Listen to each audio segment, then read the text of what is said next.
করেছি শুধুমাত্র এই আন্দোলন দিয়েই।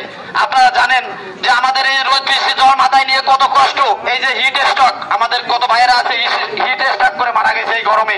তার ভিতর দিয়েও আমরা কষ্ট করে গ্রাহকের মার খায় গালিগালাজ শুনে অনেক কষ্ট করে পিবিএসকে টিকে রাখার চেষ্টা করি, কিন্তু আমাদের বৈষম্য হচ্ছে, আমাদের প্রতি তাদের কোনো খেয়াল নাই। তারা কিভাবে আমাদেরকে বেশি কাজ করাবে, বেশি কাজ দিবে, হিট স্ট্রোকে মেরে ফেলবে, এই সবকিছুই তাদের মাথায়।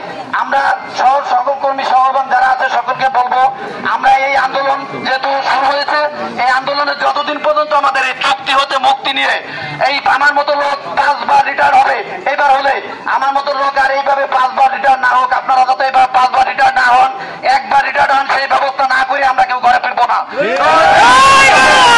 আসুক না কেন, আইবি যতই আমাদেরকে উস্কানি দিকে যে ছোট কথা করে ঘরে নিয়ে গেছিল, 15 দিনের আন্দোলন আমাদের থামিয়ে দিয়েছিল, বলছিল তোমাদেরকে আমরা 15 দিন পরে ভালো কোনো রিজাল্ট দিব।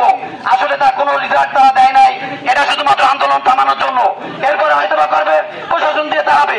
আমরা কারো কোনো কিছুর ভয় করবো না, আমরা মাঠে আছি। আমাদের চাকরিতে এমনিতেই 3 বছর পর থাকে না, তাহলে আমাদের ভয় কিসের? আমাদের